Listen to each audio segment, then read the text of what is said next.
Okay.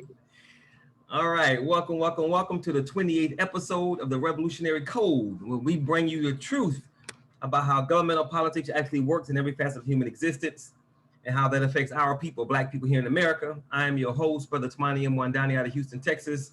I am the direct revolutionary product of one Cardinal and Bayou Chewy out of the Shrines of the Black Madonna, and the indirect revolutionary product of one Albert B. Clegg Jr., African name Jaramogi Bebe Ajiman, the father of liberation theology and the founder of the Shrines of the Black Madonna.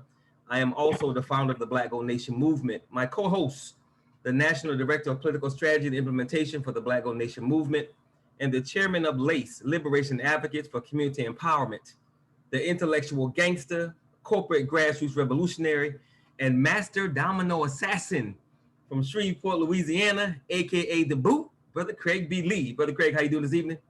I am doing phenomenally well. I am in my old stomping ground, my third home, ATL, Atlanta, Georgia. And my good cousin, Jeff Tramiel, is treating me to some hospitality. And as I have done for the past few times I've been in town, my good partner, Eric Banks from Shreveport, Louisiana, has treated me to lunch, dinner, and we have had a great time. So I'm hyped. Excellent. Before we get started this evening, please allow me a moment to tell you guys a little bit more about the Black Gold Nation movement. Our ultimate goal is to put ourselves in a position by which we can own and control the environment, because when we allow other people to control the space where we live, we lose always. When we allow other people to control any aspect of that space, we always find ourselves on the bottom in that regard. So when we allow other people to control the political systems, we find ourselves on the bottom of that system. When we allow them to control the agricultural system, we find ourselves on the bottom of that system. When we allow them to control the economic system, the spiritual system, the security system, the educational system, any system as it relates to where we live in our environment, when other people control it, we always find ourselves on the bottom of it. And since we no longer want to be on the bottom, what we're trying to do in this movement is put ourselves in a position by which we can own or control the space. We believe that if we don't own it or control it, other people will, and we will continue to lose. So what we're trying to do is identify, organize, connect, and build. Identify Black people who want to do something, organize those Black persons, connect with them nationwide and internationally, and build something that matters. Brother Craig and I are not just here to inform and educate you. We're also here to inform, educate, motivate, mobilize, organize, and build. We're trying to get you to do something, period. Everything we say and everything we do in this movement is about bringing our people together so we can find the right Black people, so we can make history and build power for our people in a way and on a level that we've never had. Tonight's show title is From Over 200 Towns and Cities to Almost Zero Business Ownership, How Far We Have Regressed and Why. Tonight's show is sponsored by Regeneration 180's Regeneration Freedom School, the Black Gold Nation Movement's youth education model and program. With the Black Gold Nation Movement, we fully understand that we can't build anything without knowledgeable, capable, and willing youth. And Sister Jennifer Higgins, the Black Gold Nation's National Youth Education Division Director, is doing just that. As of Tuesday, March 2nd, Sister Jennifer has been hosting a book club on the book, The Willie Lynch Letter and the Making of a Slave, to educate our youth on the systematic efforts made to continually keep our people in physical, mental, and spiritual slavery. To learn more about Regeneration 180, Regeneration 180 Freedom School, and the SOS Book Club, and or to get your teenager involved, please visit her website, www.regeneration180.org/teen self-work, teen-self-work, and I will also place that in the chat so you guys can have that information. So we're going to jump right into this thing really quickly. Again, tonight's show title is From Over 200 Towns and Cities to Almost Zero Business Ownership, How Far We Have Regressed and Why. So tonight's show title comes from a paragraph I read about Booker T. Washington and his founding of the Tuskegee Institute, which later became Tuskegee University. I'm going to read that paragraph and I'm going to share it with you guys so you can read it along with me and understand exactly how powerful this brother was. I am sharing my screen. I need two people to verify that you guys can see the screen. Yes. Excellent. One more person. Anybody? See the screen? Somebody. Yes, I can see the screen. Cool. Thank you, Trey. I appreciate it. All right. The next year, Washington, that's Booker T. Washington, purchased a former plantation to be developed as the permanent site of the campus. Under his direction, his students literally built, that should be built, not built, built their own school, making bricks, constructing classrooms, barns, and outbuildings, and growing their own crops and raising livestock, both for learning and to provide for most of the basic necessities. Both men and women had to learn trades as well as academics. The Tuskegee facility used all the activities to teach the students basic skills to take back to their mostly rural Black communities throughout the South. The main goal was not to produce farmers and tradesmen, but teachers of farming and trades who could teach in the new lower schools and colleges for Blacks across the South. The school expanded over the decades, adding programs and departments to become the present-day Tuskegee University. Under his direction, his students literally built their own school, making bricks, constructing classrooms, barns, and outbuildings, and growing their own crops and raising livestock, both for learning and to provide for most of the basic necessities. Now, when I read that, I was completely blown away because I thought I knew Booker T. Washington's program to move Black people forward, but I simply did not know to that extent. And this was in 1882, Brother Craig. In 1882, this brother did this with Black people. So tonight's show title, from over 200 towns and cities to almost zero business ownerships, how far we have regressed and why. So question number one, what was happening in 1882 that allowed Booker T. Washington, just 3 years after chattel slavery was quote unquote abolished, to purchase enough land and begin building his own institution of higher learning? What was going on at that time that allowed this brother to do that? Yeah, well, that was 3 years before chattel slavery was abolished. Oh, before?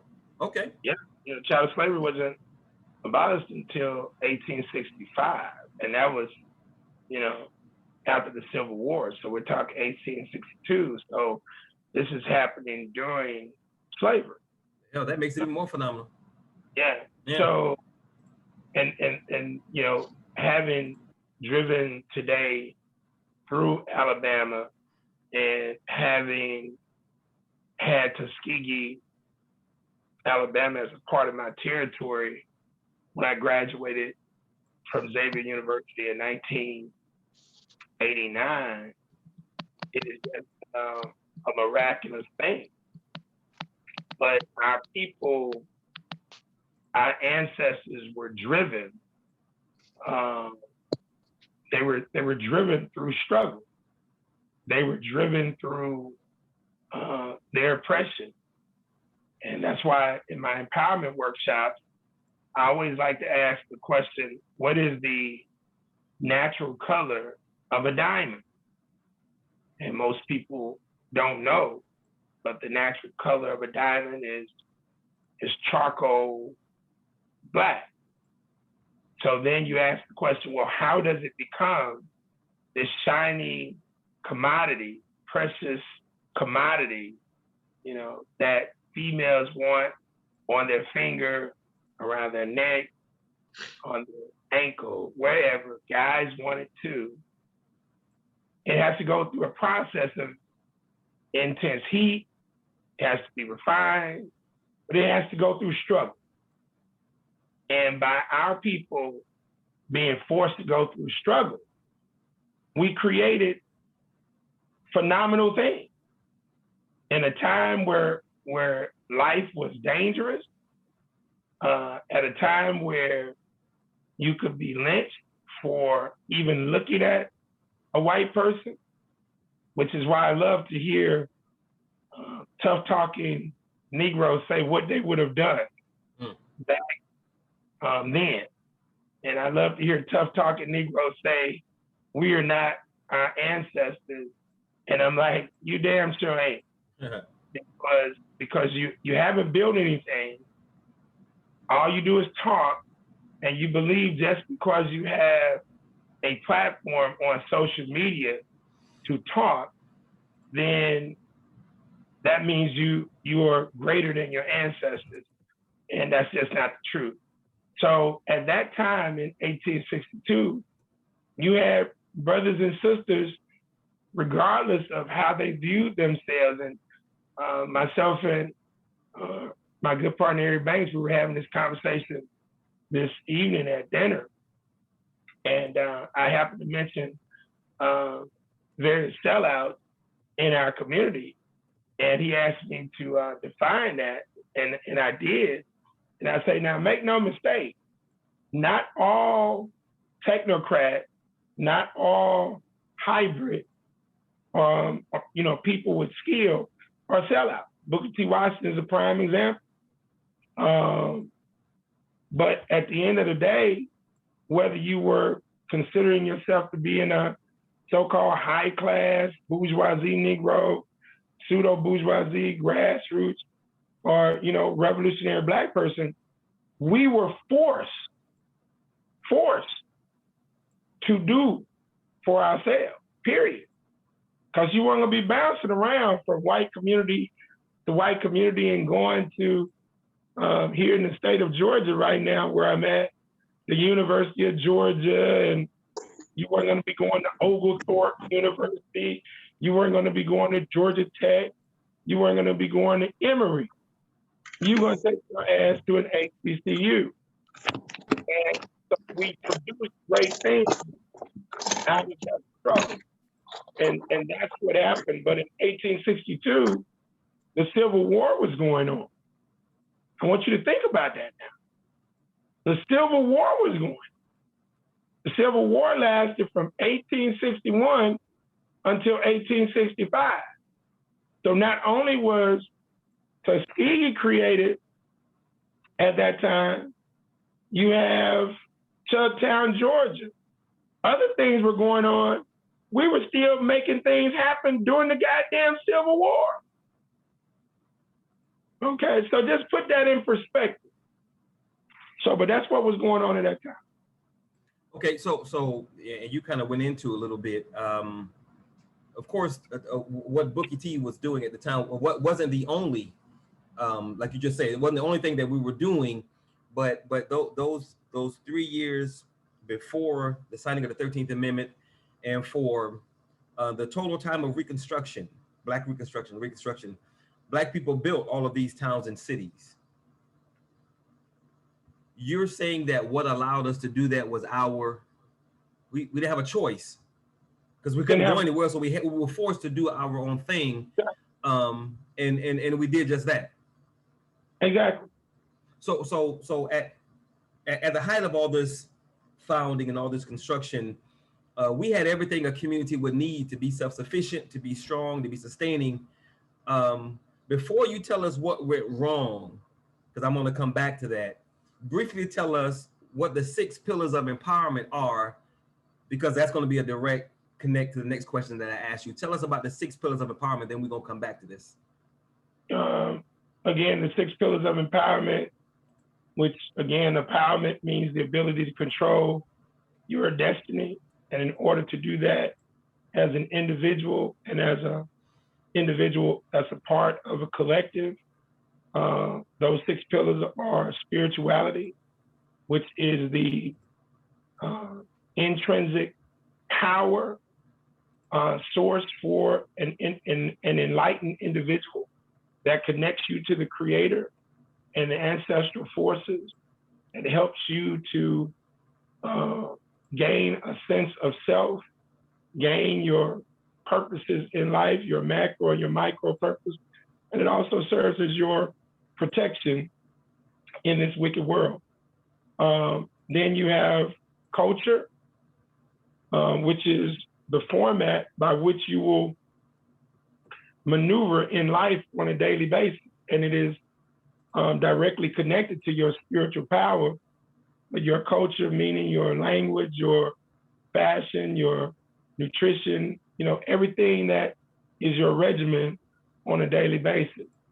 Then you have education, And I'm not talking about degrees, but I'm talking about the element of learning within the realm of life.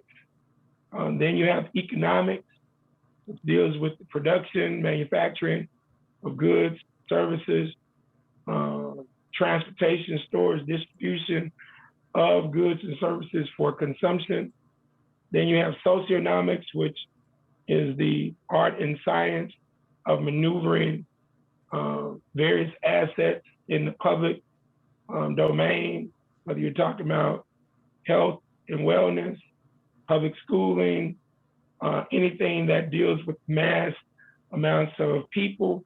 And then lastly, you have politics, which is the agenda, whether it be personal or collective, that an entity will have. And that can include governmental politics, but that also deals with relationships at the individual, family level, business, all types of things. So those are the 6 pillars of empowerment. Okay, thank you. Going back to the beginning of that question, at the height of all of this founding, all of this construction, all of this community, town, city establishment, what did we start doing to ourselves, and what outside influences also began to occur that all but completely wiped out all of that progress? What did we start doing to ourselves, and what was being done from the outside in that wiped out all of that progress? Well, you know, it's interesting. As I was preparing for the show, I called my partner, Eric Banks, and he's an alumnus of Grambling State University. And we were talking about the founding father of Grambling State University, and this connects directly to Booker T. Washington. But the founding father was Charles P. Adams, and he was the founder and the first president of Grambling. And Ralph Waldo Emerson Jones was the second president. I wanted Eric to know that I did a little research on his university. But inside of that, and he was sent to North Louisiana. He was from Bruce, Louisiana, but having attended Tuskegee, there was a movement afoot to create a learning institution for our people as we were coming out of slavery and going into the Jim Crow era. So Charles P. Adams was sent, dispatched by Booker T. Washington to be the point person to open up that institution with no damn money. Okay. So I want you to think about that. He put up family land, and I was reading where he was supposed to be compensated $40 a month. That didn't happen for 4 years. So he put up family land, wasn't compensated, but he was driven. Follow me now. The name Grambling comes from a white business owner, and Charles P. Adams and those entities within that realm decided to name the institution because it went through about 3 or 4 different name changes before Grambling came up. But this individual sawmill owner, last name Grambling, put up land to begin the present day institution because it moved from different places. And so Charles P. Adams had a vision along with Booker T. Washington as to what Grambling wanted to be, needed to be. But there were factions inside of his camp. They wanted the school to be focused. Guess what they wanted the school to be focused on? What's that? Guess what they wanted the number one major, these Negroes who were rolling with Charles P. Adams, guess what they wanted the number one major, the discipline, to be? I don't know. Religious studies? I don't know. Goddamn preaching. Lucky guess. Okay. Goddamn preaching. Goddamn preaching. Which, if you really go back And look at a lot of these institutions, the two dominant majors was goddamn so-called education and damn preaching. Yeah. But this was an agricultural school, so you had to teach people how to do individual farming, although the majority of our people actually knew this. Absolutely, Trey. Preachers and teachers. That's what it was at. This is why people are so messed up in the 21st century. So when we look at what was going on with Booker T. Washington, Charles P. Adams, and a lot of situations, you had a lot of infighting. The indoctrination of our people was so strong as a byproduct of the chattel slavery, they were replicating all that they had been indoctrinated to do. That's right. And then you had, simultaneously with Booker T. Washington, of course, you had our good partner, W.E.B. Du Bois, who was focusing on liberal arts education, and they began to debate. So you had some infighting going on, but in spite of all that, you had a concerted group of Black folks who, in spite of all of the odds, they were like, we're gonna forge ahead and make some things happen. Charles P. Adams ended up forming an alliance with white business owners in order to leverage funding in order to see this vision through. Booker T. Washington got funding from white folks in order to see the vision of Tuskegee through. But they had to do the work. You see, nobody's gonna front the money and do the goddamn work for you. So they forged ahead in spite of all of that. But what ended up happening that got us into the regression was infighting. Who's gonna be what? It's nothing different than today. The only difference is the people who were the trailblazers, they didn't give a goddamn about the detractors. They were gonna be focused. A lot of people today who are supposed to be trailblazers, they get sidetracked by the haters, by the detractors, by the doubters, and by the sideline folks. But if our ancestors did that back then, none of those towns, none of those colleges, none of our other progressive things that ended up happening would have actually happened. So we ended up losing a lot of grit. We lost a lot of grit. We lost a lot of courage.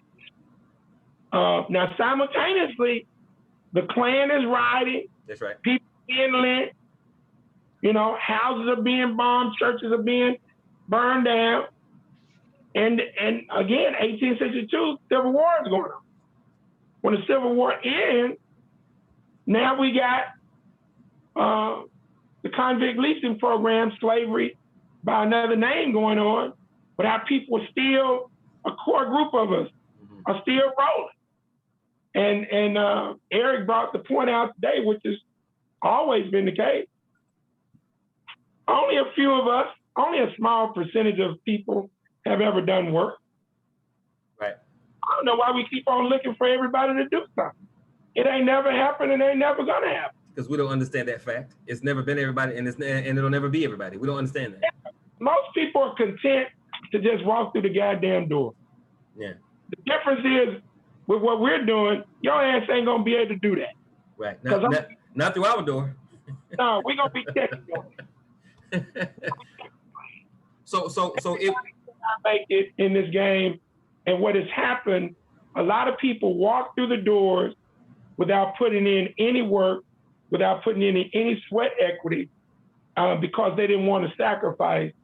They didn't want to sacrifice getting their ass tore out the frame. They damn sure didn't want to sacrifice dying. So a lot of trailblazers like Charles P. Adams, Booker T. Washington, George Washington Carver, Mary McLeod Bethune, they made these great ass sacrifices at the expense, in many instances, to their own personal family. Right. For the greater good of humanity. And for that reason alone, I could never sell out. I could never not do what I'm doing in this particular game. And that's where we're at in the 21st century. So it was our own internal issues with one another, not being able to really keep your eyes on the prize. Don't worry about nothing else. Let's get to this goal. It was not being able to do that, coupled with everything that white people were doing on the outside. So it was, we got it from both ends, so to speak. Because remember, Tamani, you've been stripped from your spirituality. Yep. Well, I should say, I'm not gonna say you've been stripped. Your spiritual power was blocked outside that. But your ass was stripped of your culture, your natural culture. That's right. You were stripped from education. You were stripped from your economic way of life. Socioeconomics didn't even, factor in, and your politics didn't factor in. So the two things that you needed to have a mind of growth and building was stripped. So you had people that were so indoctrinated, if they were hear something from Booker T. Washington, talk about do for your damn self. No, God gonna do it. Jesus gonna do it. And Booker T. Washington, no, punk, you got to do it. Let's pray. Let's pray. Okay. So that's a perfect setup for the next question. So if we had the 6 pillars, you think we still have those institutions? And if so, how can you be so certain? Well, if we had the 6 pillars, we would have never been in chattel slavery. Right. But I'm talking about after we got out, after the signing of the 13th Amendment. As we were building all these towns and cities. Yeah, I want to see what period we focus on. Yeah, we're talking about that period. So we're gonna put on our imaginary Martin Luther King hat and imagine the 6 pillars of empowerment. If we had the 6 pillars of empowerment, which I don't know how the hell we would have, a couple of 100 years of working for free, being beat to hell down, raped, brutalized. But let's just say we did have it. Yeah. We would have,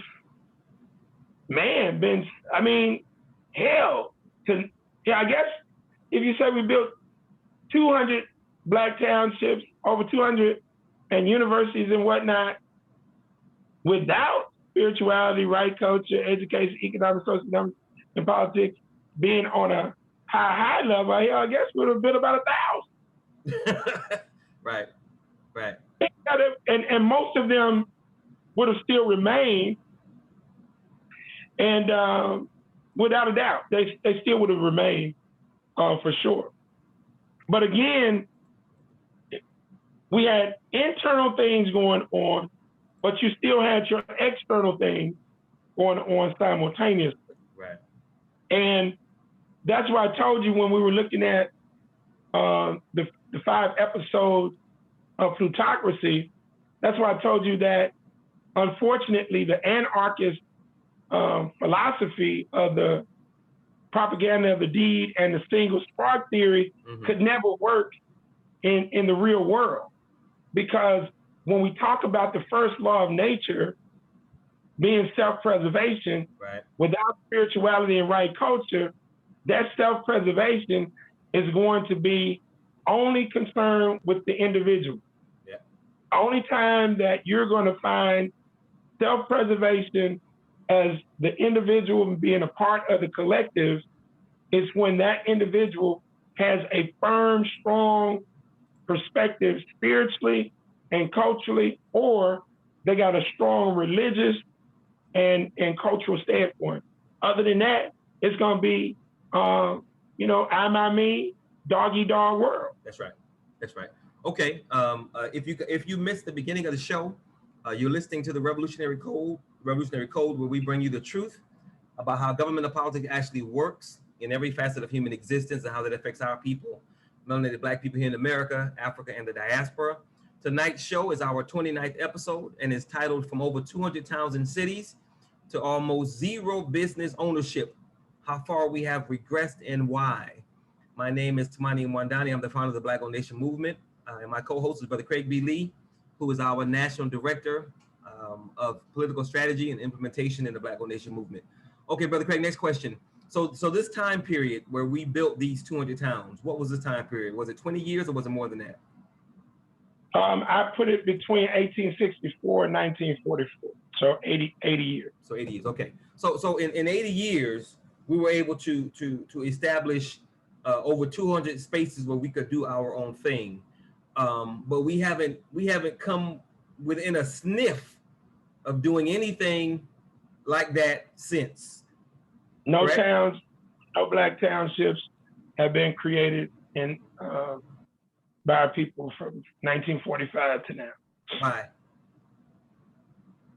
You say why? Yes. Because Negroes started feeling comfortable. Look, from 45, let's do the math.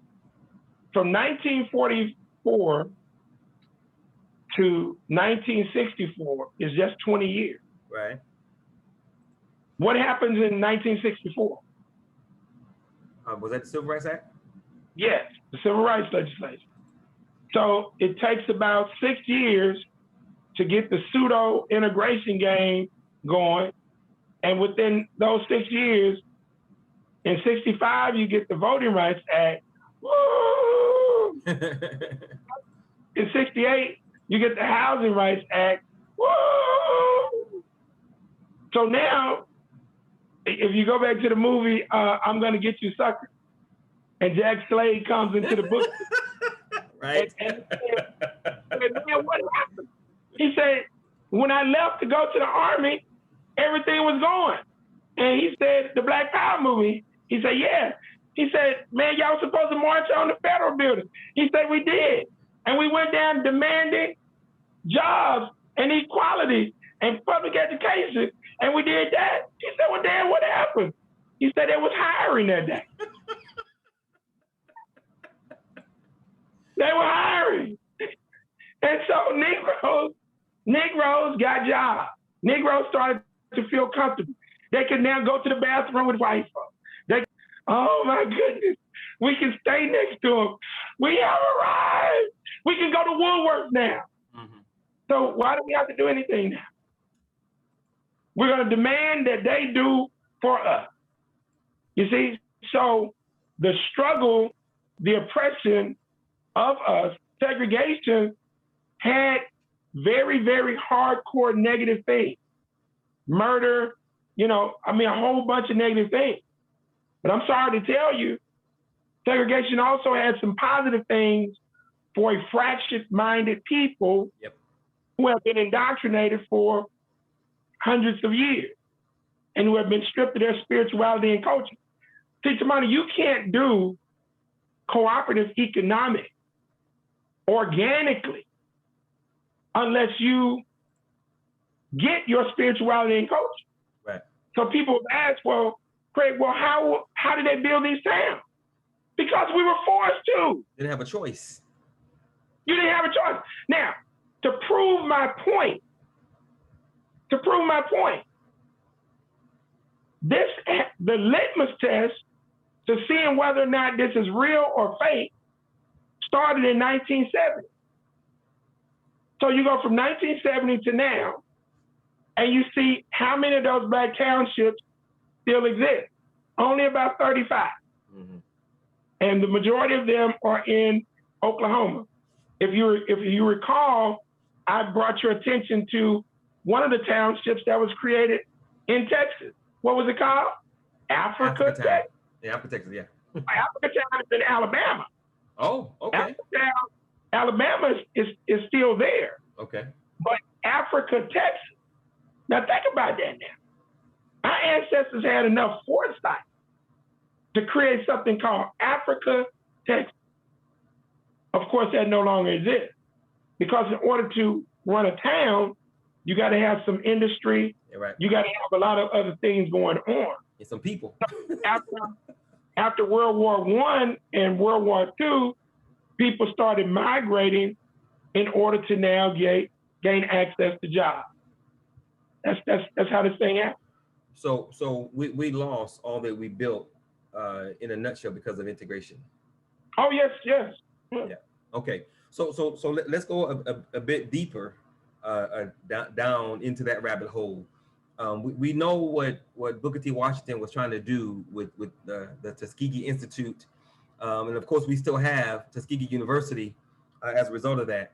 Now listen to the following names, and then I'm going to ask you the next question. And I'm not sure if W.E.B. Du Bois should be in there, but he's the first one. W.B. Du Bois, Marcus Garvey, Malcolm X, the Deacons for Defense, the Lowndes County Freedom Organization, Martin Luther King and the SCLC, Southern Christian Leadership Conference, Stokely Carmichael and SNCC, Student Nonviolent Coordinating Committee, Huey P. Newton, Bobby Seale and the Black Panthers, Eldridge Cleaver and the Black Liberation Army. What did they actually do as it relates to concretely leaving something for Black people, like a Tuskegee University? I mean, I hate to say it. I mean, but great speeches, great essay, great book, great energy. But in terms of institution, none of them did anything remotely comparable to Booker T. Washington and Tuskegee University. Period. I mean, that's just the bottom line.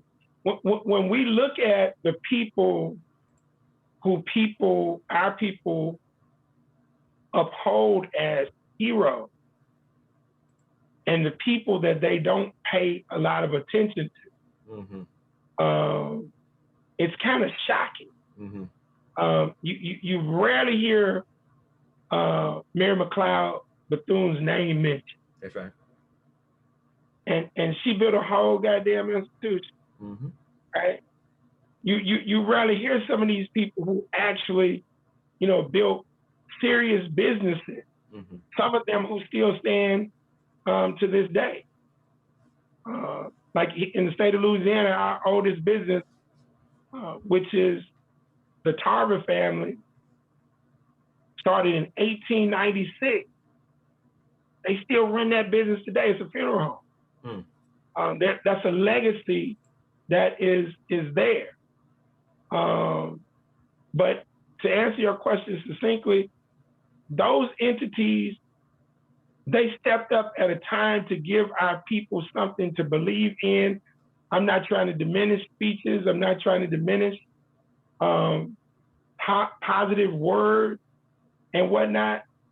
But if there is no institution to go with that, now I will say on behalf of W.E.B. Du Bois, he created an institution that laid the foundation for 9 other institutions. And the institution he helped to create, well, actually 2, the Boule, Sigma Pi Phi, First Negro, Greek letter organization in the United States, the NAACP, and Sigma Pi Phi laid the foundation for the Divine Nine.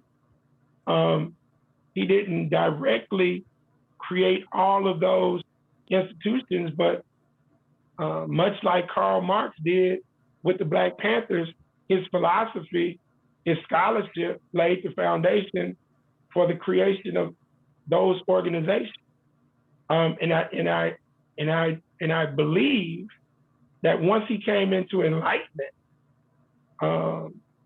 and he had now changed up from being a bourgeoisie Negro to a Pan-Africanist, and he was in Ghana, the white folks said, we're not going to let you come back to try to undo what you helped us to start when you were unconscious. Right. You know what I'm saying? So you have to be very careful when you get out speaking in the public, when your mind is really not on a high level of understanding the philosophy, system, and game of capitalistic white supremacy racism. But all of those people that you name, who you name, they gave us belief in self, more marketing concepts, versus institution, and that's needed. Yeah. That's needed. But in terms of institution, no, nothing. I will say for the Black Panther Party, free health clinics came about from them. Free lunch programs came about from them per se. But in terms of an actual institution that still rocks and rolls, that was about the business of what they were promoting, that just doesn't exist. So is it safe to say, respectfully, of course, because like you said, they all stepped up and tried to do some good things. Is it safe to say that because of their lack of understanding of the philosophy, the system, and the game of capitalistic white supremacy and racism, and because they did not have the 6 pillars of empowerment, is it safe to say, because of those two things, that is why we're still in the boat that we're in? A group of people who are disconnected, powerless, clueless, no knowledge of self, psychologically sick, spiritually broken. Is it safe to say that we are still this way as a result of those two things?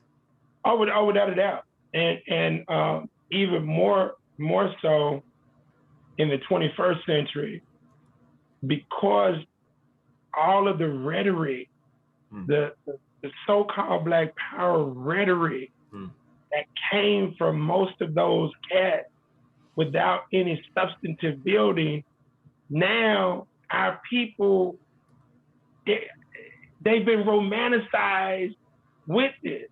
Yeah. So people who are out there really doing some things on the empire, I'm not talking about no damn good deeds, like no damn feeding programs. I ain't talking about no stuff like that. Right. Those are good things. But I'm talking about people who are literally building and making things happen in this country. They don't get the respect because they're not, a lot of them are not out with the rhetoric game. And you see what the rhetoric game gets us. Umar Johnson, Brother for Life, Grandmaster, whoever he is, with the NFAC, whatever. All these buffoons, because they know they just want to romanticize the person's ear, get their money. But in terms of the work of building, the romantic revolutionary rhetoric has really put us in a quandary at this stage in the ball game. But we have to forge on through, right? Because to money, although it's frustrating, although it is very upsetting to know that our people are so damn gullible and naive, our journey is way less dangerous. It's still dangerous, but way less dangerous than it was back in 1862. For sure.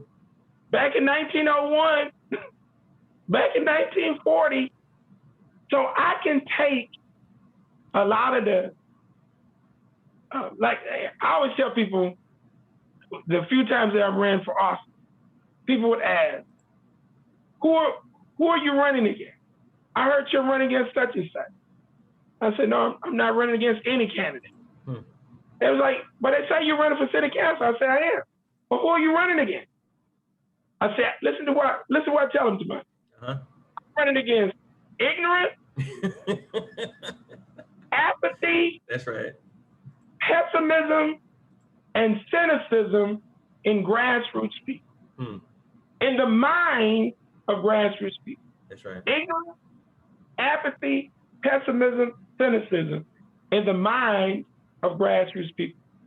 Those are our competitors in the work that we have to do to empower our people. And it's a difficult job, but we have to do it. That's our competition. That's right. The white man ain't our competition. Okay? The sellout Negro ain't our competition. They are there. They're enemies of the state, okay? But our competition, our immediate enemy is ignorance, apathy, pessimism, and cynicism in the minds of grassroots people. And the only thing that's going to eradicate that, spirituality, right culture, education, economics, socioeconomics, and politics, coming from a mobilized, organized group of grassroots hybrid individuals working with grassroots Black individuals, and we leverage the money, status, and materialism to show them the physical reality of what we're talking about, and then tell them how we went about doing it. Other than that, anything else ain't gonna happen. Right. So it is in our best interest as a people in 2021 moving forward to study and understand what those who have come before us was trying to do, so that we can appreciate them stepping up, but not make those mistakes. We absolutely must study and understand and stop romanticizing a reality that didn't exist. We got to stop putting people on pedestals who again, Brother Malcolm, whom we all love and respect. At the end of the day, we don't have any concrete institutions like a Tuskegee that Brother Malcolm left us. And that's just the simple truth of the matter. Yeah, even Malcolm's two organizations, which he was still trying to figure it out. Sure. The Muslim Mosque Incorporated and the OAAU, I mean, they don't even exist. And again, they never created anything. Right. And it's like our people, to try to have these kind of conversations, they want to get so irrationally emotional about this instead of just having real dialogue so you can understand. That's why when we look at the movie, The Banker, okay, think about this. These guys did this in LA in the 1950s, but you ain't never even heard of these guys. Never. That's right. These guys bought the biggest goddamn bank building in downtown LA in the 1950s. And you don't even know these cats. That's right. Right? So there are people who have done things, major things, but they do it in a different way. And when you don't know who these people are, a lot of folks be like, well, shit, I ain't gonna go that route because they don't even recognize the people who are really doing any real work. People get caught up in believing you got to do all of this, as Dr. John Henry Clark calls them, liberation entertaining. That's right. Because that's all it is. Right. When you're at the end of the day, that's all most of this is. Okay, now I didn't include the following individuals and organizations because at least they're still around and they have left Black people with something that we can hang our hats on. I did not include the Noble Jew Ali and the Moorish Science Temple. I did not include Elijah Muhammad and Nation of Islam. And I did not include Reverend Albert B. Clegg and the Shrines of the Black Madonna. Yeah. Because we may disagree, and we do, with religiosity being the end all be all, but at least they left us some institutions that still stand today. Yeah, and you got to also throw in Prince Hall. Although sometimes I want to kick a lot of those guys in the ass. Yeah. And we got to have some real serious talks in the coming months. My cousin, who I'm staying here with, he's on the international side of Masonry, but to know that you got Negroes who are in Masonry and who are still on the tribal trip of Scottish Rite versus Prince Hall, and I'm like, and then they be asking me like, man, why you don't link up with us? You be promoting CC Antoine. I say, because I got to work with all y'all retarded ass Negroes. That's right. And as soon as I link up, I'm gonna be part of a tribe. I gotta deal with y'all the same way I deal with the Greeks. So I got to throw in Prince Hall. There are a few others that are out there, but maybe not on a major national level. But yeah, no matter how you disagree with the Nation of Islam, you got to give them some credit Same with the Moorish Science. Although you have factions in each one of those groups, and same with the Shrine of the Black Madonna. You got to give these entities some credit within the spaces to which they actually exist. Most of the stuff that still exists for us in a large scale are the arts institutions of, music, Right. things like that. But, I gave an example today, one of my colleagues, as it relates to the AFL, which was the American Football League, Right. when they began competing against the NFL. And I drew a parallel comparison as to how you don't show people that you have value by begging them to recognize you set something up. And when you set something up and you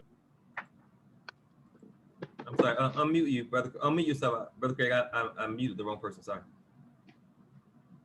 I tried to mute Brother Michael, all that damn noise. But I okay. There you go. But the AFL established itself as its own brand to compete against the NFL. And they ran for about 10 years. And the NFL finally recognized these cats have value. We need to merge.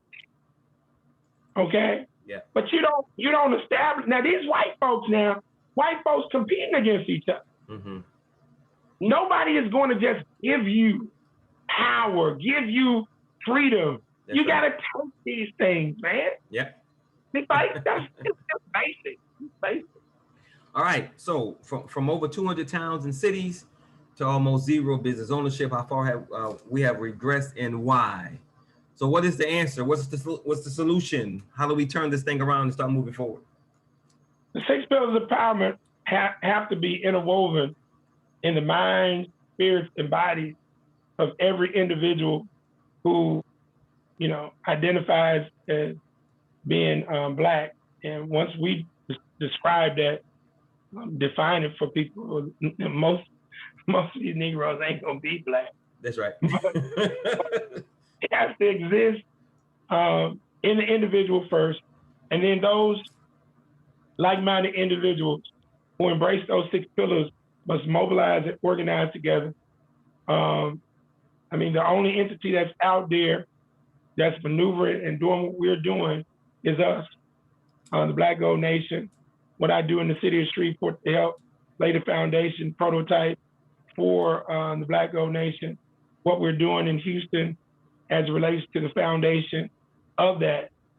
So getting your mind right, getting your spirit right, your body right, to do this work as an individual so that you can now partnership and link up with an entity like the Black Gold Nation so that we can then begin the process of taking over towns.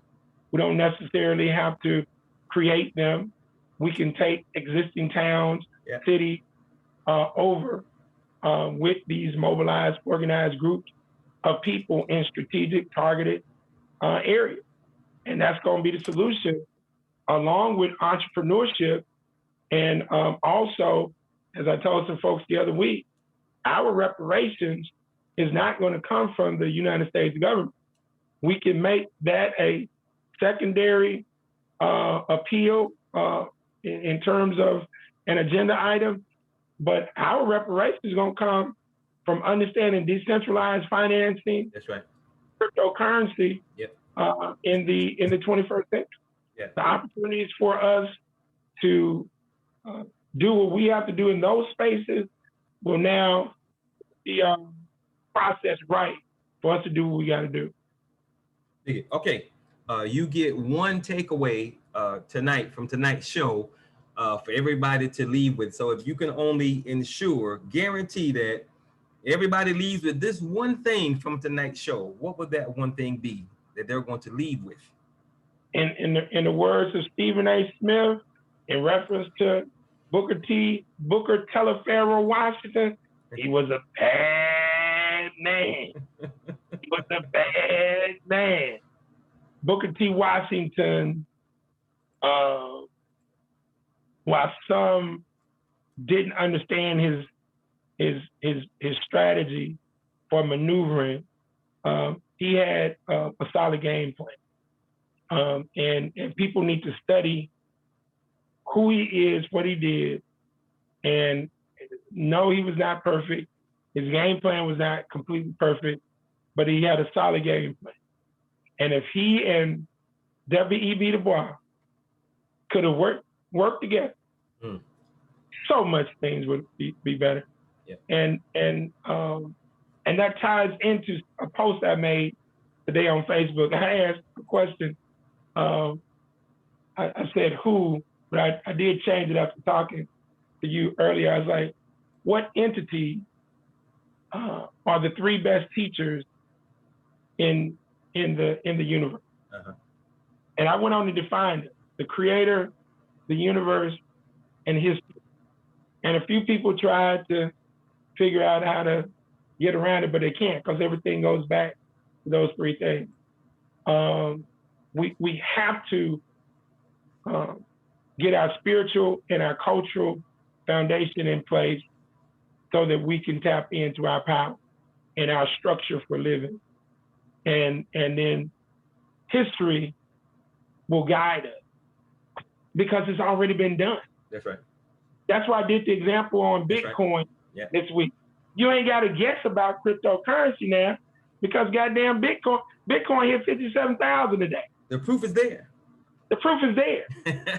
So if you start and buy a crypto that is legitimate when it is under 0.000 something, yes, sir, versus when it gets to 0.0 something, you will have more cryptos. And if you now got entrepreneurship on your side, you can put that $100, $200 aside and just walk away. Forget about it. And whoa, what a concept.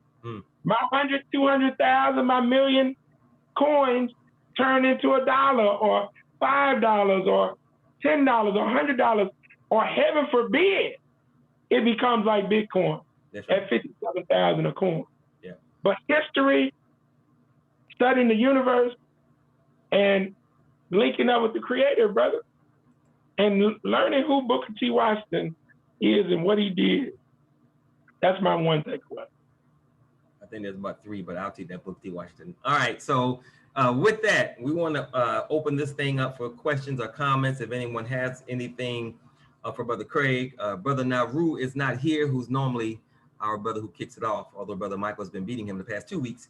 So with that, does anybody have a question or comment for Brother Craig before we close this thing out tonight? Any questions or comments going once? Questions or comments going twice? Mike ain't got no questions again. I'm surprised as well. All right. No more. I'll make a quick comment. Okay, Brother Ken. When he mentioned Africa, Texas, I didn't realize how close that was to Shreveport. It's in an area that I've been to many times in my childhood with my father. There's a lake there called Toledo Bend. Yeah. I mean, it's very close to Shreveport. Come on. A stone's throw. There's so much heritage that circumnavigates around this city. It's ridiculous. You know, it was an honor to go down over to Haynesville with Brother Craig just less than a week ago to the brother's grave. Help me out, Brother Craig. Yeah, but there's so much heritage around this area. I mean, it's almost like a spiritual walk, man. I can see, you know, the spirits of our ancestors being so richly, and for Shreveport to be almost one of the last on the map. As I said at the brother's grave, with the dichotomy of seeing the bullet holes shot into his grave, and in such a peaceful setting and serene setting, that it speaks volumes. It speaks volumes. But I didn't realize that was that close to Shreveport like that. As many times as I've been there, I didn't know that was a black township. Probably why I caught so many fish there. Okay. I mean, just think about that. Africa, Texas. Yeah. Yeah, it's heavy. It's heavy. Africa, Texas, man. I mean, hey, bro, I take my hat off to my folks. And Ken is correct. We did go to Haynesville, Louisiana, since the movie Judas and the Black Messiah came out. A lot of people don't know the backstory on Fred Hampton, his roots, straight up North Louisiana, Haynesville. His parents wanted to make sure that was recognized, so they sent his body after the autopsies and whatnot from Chicago back to Louisiana, Haynesville, Louisiana. And we are dedicated, our LACE group, my Get Up group, we are dedicated to replacing it because some very evil people shot it up. But just like in the movie, where Fred Hampton's character, played by Daniel Kaluuya, says, you can kill the revolutionary, but you can't kill the revolution. So no matter how many gunshots that they put in that headstone, we're going to come back with something bigger and better. And unfortunately, the cemetery is so deep off in the damn woods. I'm not going to even lie to you. It's deep in the woods. We got a game plan to do some things to keep it secure, but it will always be a potential target. But I think the more that we get people aware of this, the Klansmen, because there had to be a Klansman who did this, it had to be some white folks, because no other headstone was touched. So it was specifically targeting the brother's headstone. So even in death, white folks wanted to be known. And ironically, these were probably some broke-ass white folks who Fred Hampton was trying to help. Yeah. Yeah. So trust me, Craig Lee won't make that mistake. Right. Ross Group has his or her hand up. I'm assuming they have a question or comment. All right, good afternoon. I mean, not afternoon, good evening, brothers. What's up there, brother? What's up? What's up? Yeah, to piggyback on this DeFi, man, if our people don't hurry up and get on this crypto, I mean, we missed the boat. Remember on Bitcoin? Remember when Bitcoin was $900? Yeah. we missed the boat on that one, but there's a lot of other coins out there that you can get on the upswing. And Craig, I'll get with you when we have our next webinar. Okay, that'll work. All right. Appreciate it. Ivan is one of my good partners in Shreveport, and he and his queen are dedicated to helping teach our people how to navigate in that space. And I've been maneuvering, brother. We hadn't had a chance to talk the past few weeks, but yeah, you're right on point. And again, it gets right back to what Booker T. Washington was about, understanding the fundamentals of how this society functions. And the next society, the New World Order, decentralized financing, hey, if you ain't in that space, hey, and can't have no goddamn felonies where you ain't got no certified identification now. I mean, because in order to even get your wallet, your internet wallet, you got to produce legitimate identification, and it's going to come with facial recognition. So we got to be on our game 100%. Wow. Because the window is closed. Wow. That's gonna lock a lot of black people out. Jesus Lord. Okay. Man, shoot. That might be the next show. All right. Closing remarks, Brother Craig, before we close this thing out. Closing remarks. You have any? Well, I want to thank everybody for participating.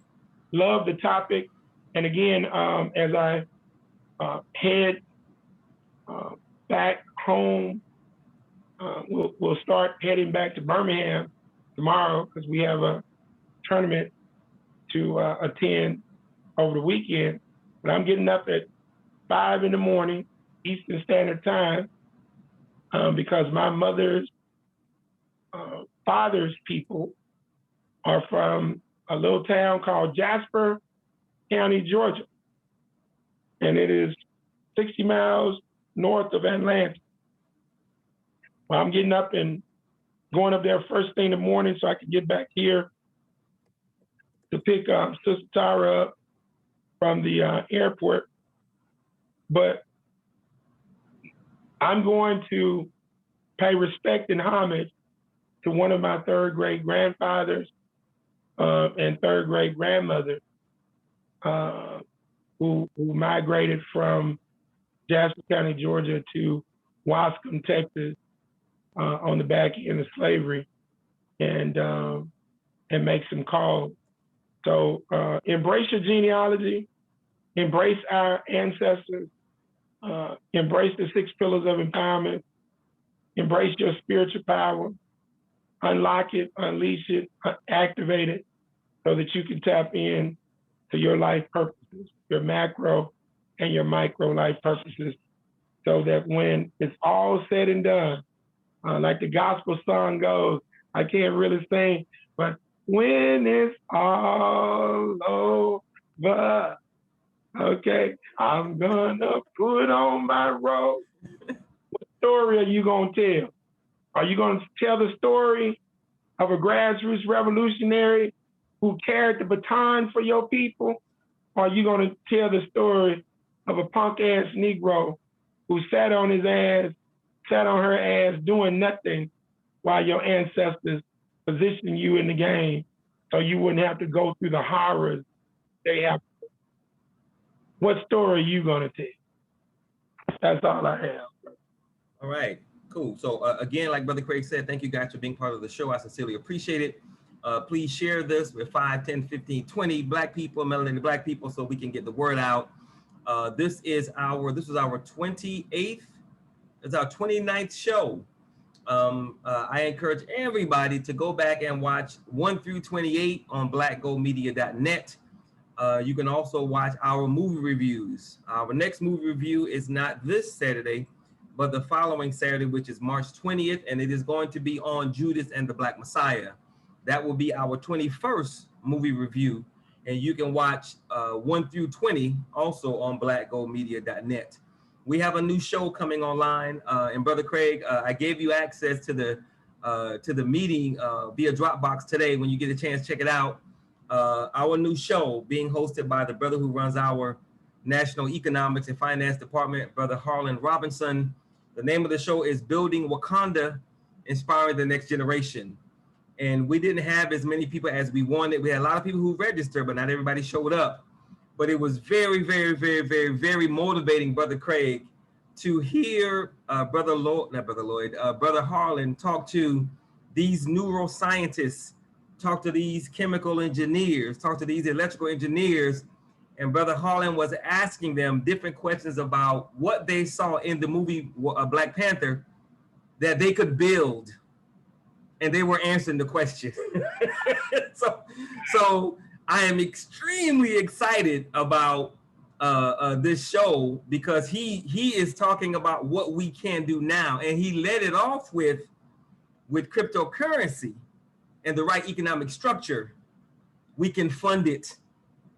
So you're talking about a show that's really, really, really going to create the blueprint for how we make this thing happen. So if any of you guys know any Black engineers, any Black scientists, any Black architects, regardless of discipline in those fields, please let us know, because we want them to be on our list of people that we interview for the new upcoming show, Building Wakanda, Inspiring the Next Generation.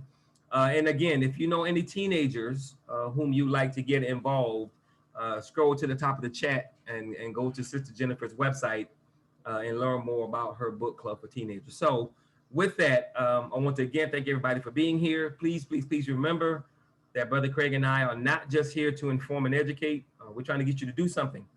We want to inform, educate, motivate, mobilize, organize, and build. Everything we do is about bringing our people together to find the right people. So with that, always, always, always remember two things. No one can do everything, but if everyone does something, everything will get done.